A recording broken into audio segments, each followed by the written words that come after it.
Dear students, good morning. मैं doctor Rozisha, associate professor sociology, government girls college Shahpura, Jaipur. मैंने आपको अपनी लास्ट क्लास में आधुनिकीकरण के अध्ययन के उपागम बताए थे और मैंने आपको बताया था कि अध्ययन के आधुनिकीकरण के अध्ययन के 4 प्रकार के उपागम हैं, जिसमें मैंने आपको 2 उपागमों के बारे में अपनी लास्ट क्लास में समझा दिया था। एक सांस्कृतिक उपागम और दूसरा आर्थिक उपागम। आज इसी को कंटिन्यू करते हुए मैं आपको उपागम का तीसरा प्रकार बताने जा रही हूँ, सांस्कृतिक उपागम। आधुनिकीकरण का सांस्कृतिक उपागम इस मौलिक मान्यता पर आधारित है कि आधुनिकीकरण के लिए केवल प्रौद्योगिक विकास की सीमा ही एकमात्र आधार नहीं है। इसका कारण है कि प्रौद्योगिक रूप से एक बहुत विकसित समाज की प्रकृति दमनपूर्ण और अत्याचारी भी हो सकती है। इसके अतिरिक्त वैज्ञानिक विकास तथा प्राकृतिक संसाधनों के अधिकतम उपयोग के बाद भी ये संभव है कि भावनात्मक स्तर पर एक विशेष समाज में दूसरे लोगों के प्रति सम्मान अनुभूति का अभाव हो।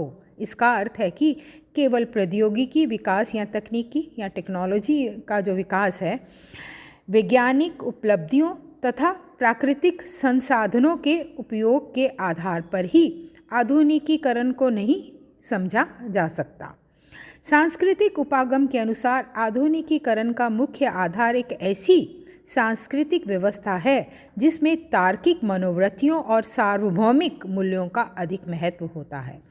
इस उपागम को स्पष्ट करते हुए प्रोफेसर योगेंद्र सिंह ने लिखा है, सांस्कृतिक प्रत्युत्तर के रूप में आधुनिकीकरण का संबंध उन विशेषताओं से है जो मानवतावादी, जातीयता से परे तथा गैर वैचारिक होती हैं। इस दृष्टिकोण से आधुनिकीकरण एक तरह का सांस्कृतिक सार्वभौम, कल्चरल यूनिवर्सल, जिसे अंग्रेजी में कहते हैं सांस्कृतिक सार्वभौम है, जिसमें उच्चतर स्तर की संस्कृति के संस्थाकरण का समावेश होता है। ऐसा योगेंद्र सिंह ने परिभाषित किया है। इस परिभाषा से तात्पर्य है कि आधुनिकीकरण का संबंध एक सांस्कृतिक व्यवस्था से है, एक सांस्कृतिक व्यवस्था से है जिसमें सांस्कृतिक सार्वभौम की विशेषताएं पाई जाती हैं। जिस तरह विज्ञान किसी एक विशेष देश या समूह की बपोती नहीं होता, उसी तरह आधुनिकता एक विशेष सजातीयता अथवा सांस्कृतिक समूह की जागीर नहीं होती।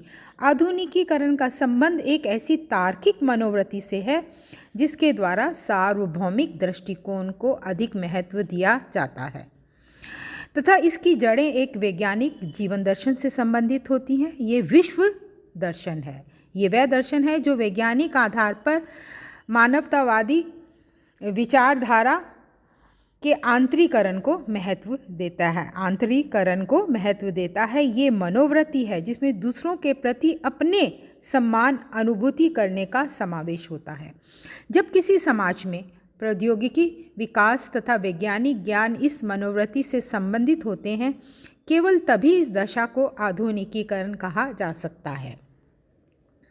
इस संबंध में परंपरा को आधुनिकीकरण से इस अर्थ में भिन्न माना जा सकता है कि परंपरागत समाज के मूल्य विशेषीकृत तथा एक विशेष प्रारूप के होते हैं, जबकि आधुनिक समाज के मूल्य अपने सार्वभौमिक रूप में किसी विशेष सांस्कृतिक परंपरा से संबंधित नहीं होते हैं। योगेंद्र सिंह ने लर्नर के इन विचारों में सहमति व्यक्त की है कि आधुनिकीकरण का अर्थ सांस्कृतिक उदारवाद तथा व्यवहारिकता की नीति से होता है और ये दोनों विशेषताएं और मूल्य एक विशेष तरह की सांस्कृतिक और सामाजिक संरचना में पैदा होती हैं। ये सामाजिक सांस्कृतिक संरचना वह है जिसमें लोग भविष्य को किसी दैविक शक्ति के अधीन नहीं मानते, बल्कि उन प्रयासों के रूप में देखते हैं जिनके द्वारा समाज को बदला जा सकता है। योगेंद्र सिंह का मत है कि आधुनिकीकरण का तात्पर्य विभिन्न समाजों की सामाजिक सांस्कृतिक संरचना में कुछ विशेष स्वरूपों के परिवर्तन से है। ये परिवर्तन आधुनिकीकरण के मानदंडों पर आधारित नई भूमिकाओं, नई संस्थाओं के विकास में योगदान करते हैं। इस संबंध में उन्होंने यूरोप का उदाहरण देते हुए लिखा कि यहाँ सामंतवादी और पितृसत्तात्मक व्यवस्था के टूटने के बाद ही तुलनात्मक रूप से एक आधुनिक सामाजिक संरचना विकसित हो सकी। इस परिवर्तन का रूप फ्रांस में उस क्रांति में भी देखने को मिला जिसके द्वारा सामंतवादी संरचना की जगह एक ऐसे मध्यम वर्ग का उदय हुआ जिसने सत्ता को एक नया रूप देकर अविभेदीकृत व्यवस्था की जगह संरचनात्मक विभेदीकरण को प्रोत्साहन दिया। ये विभेदीकृत व्यवस्था ही वह आधार है जिसमें आधुनिकीकरण के अनेक तत्वों का समावेश है।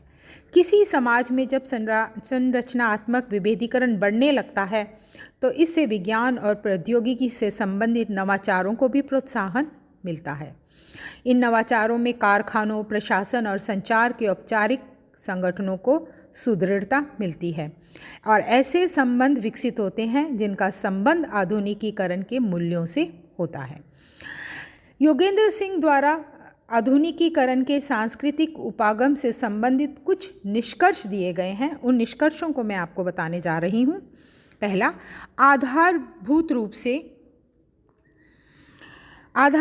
से आधुनिकीकरण सांस्कृतिक संरचना में होने वाला परिवर्तन है जो परंपराओं तथा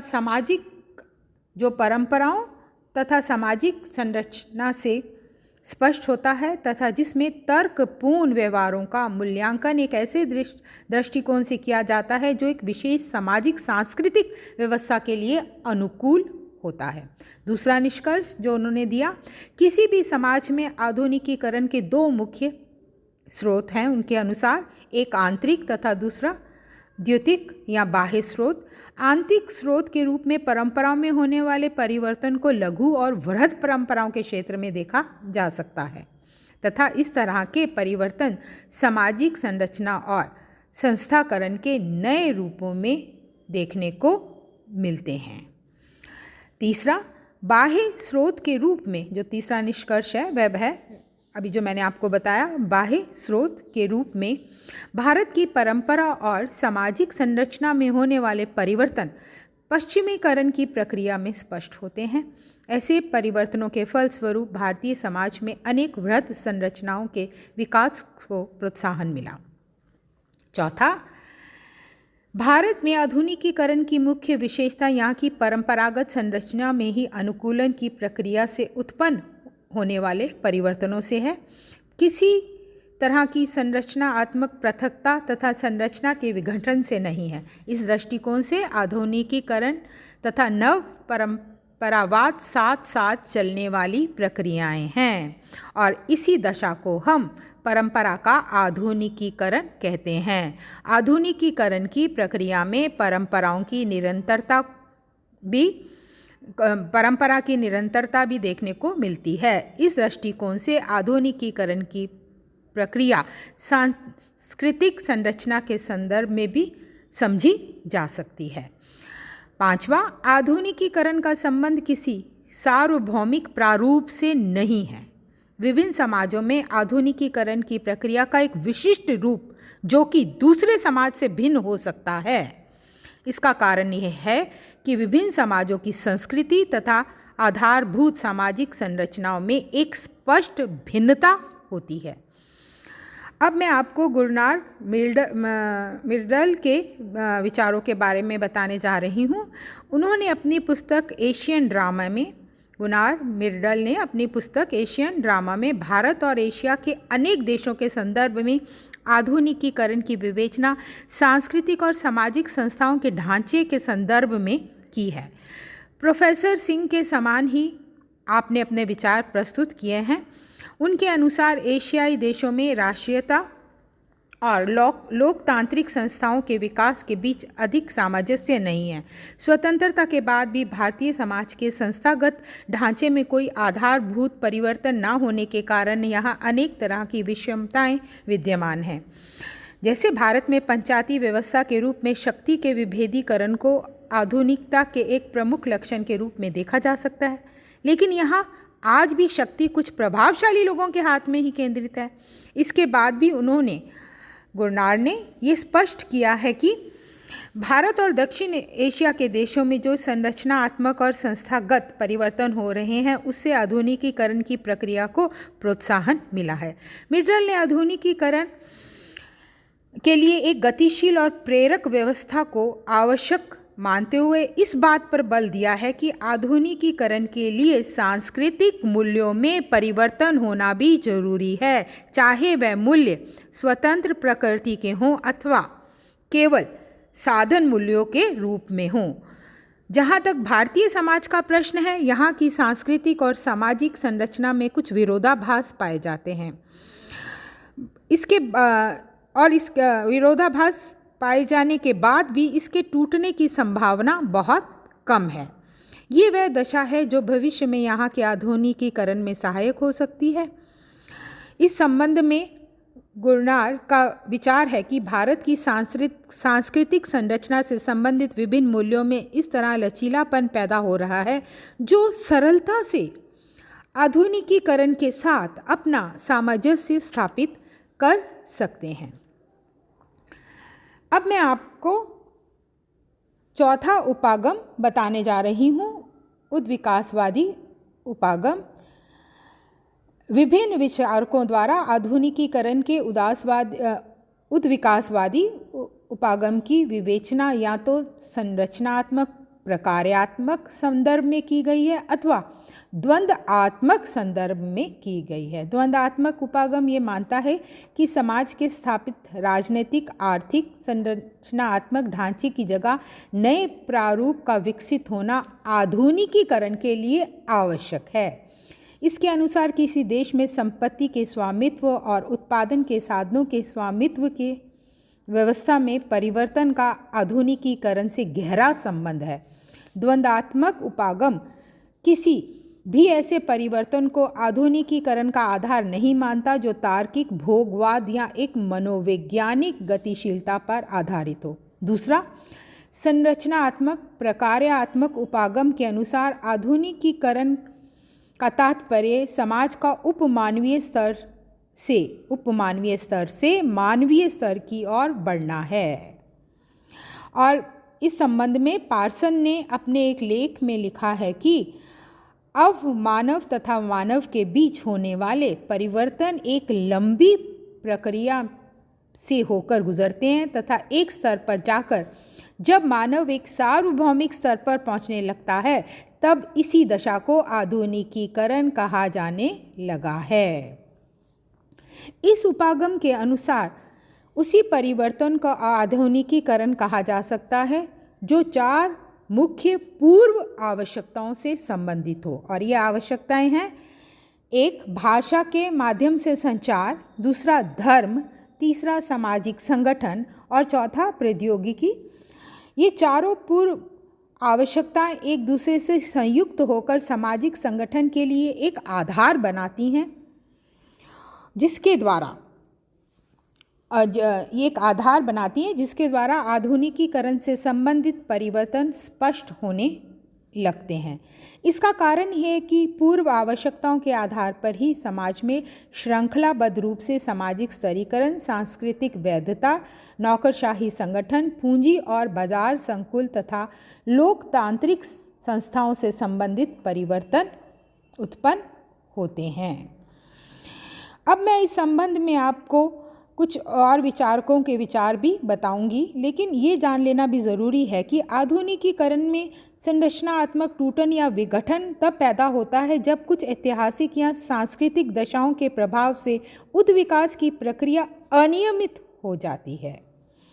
इस संबंध में बक तथा जैकबसन ने उदाहरण देते हुआ लिखा है कि एशिया में अनेक देश काफ़ी समय तक किसी दूसरे देश का उपनिवेश बने रहे।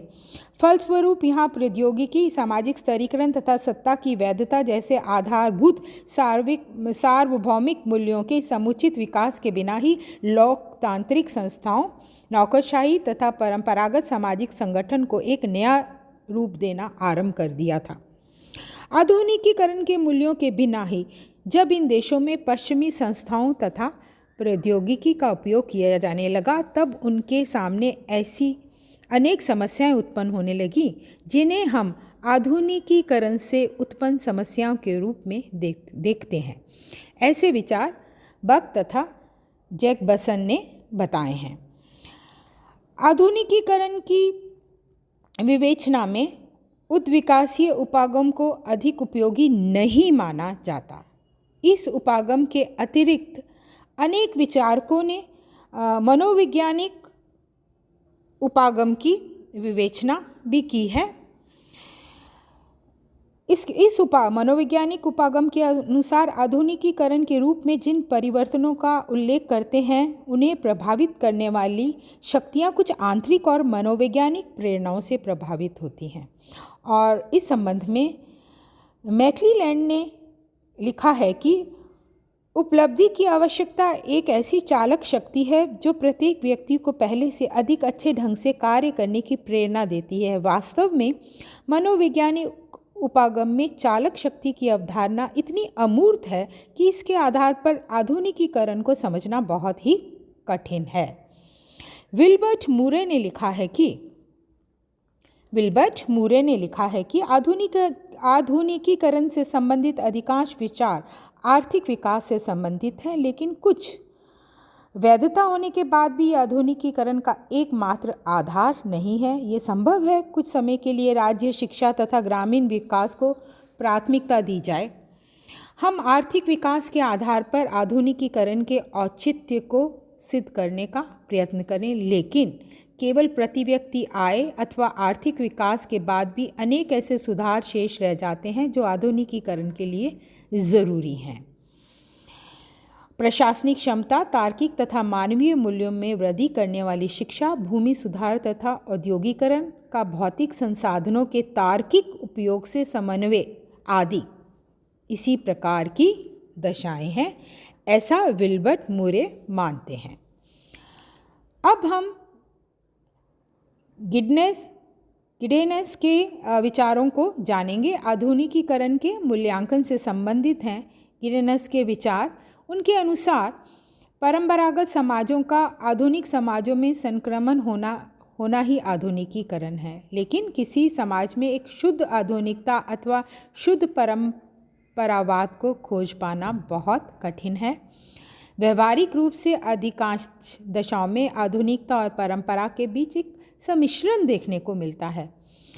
यहाँ तक उनका मानना है कि 20वीं सदी के अंत तक दुनिया के किसी भी समाज में आधुनिकीकरण की प्रक्रिया अपने पूर्ण रूप में नहीं है। यहाँ तक कि पश्चिम के तथाकथित आधुनिक समाजों में भी प्रजाति, वर्ग, पितृसत्ता, लिंग भेद, धार्मिक अंधविश्वासों, क्षेत्रवाद तथा पाप और पुण्य से संबंधित विचारों का कुछ ना कुछ प्रभाव बना हुआ है। इस संदर्भ में हेबरमान ने लिखा है कि आधुनिकीकरण वास्तव में कभी समाप्त न होने वाली प्रक्रिया है। इसके साथ ही एंथनी गिडेन्स ने यह भी स्पष्ट किया है कि आधुनिकीकरण के अनेक लाभ होने के साथ उसके अनेक खतरे भी हैं, और उन्होंने बैंक द्वारा प्रस्तुत आधुनिकीकृत समाज को एक जोखिम भरा समाज की अवधारणा का समर्थन किया है। जॉर्ज रीटजर ने लिखा है कि तार्किकता को आधुनिकीकरण की एक प्रमुख विशेषता के रूप में देखा जा सकता है। जब किसी समाज में अधिक तार्किकता की दशा पैदा होती है तो ये सामाजिक विकास को प्रतिकूल रूप से प्रभावित करती है।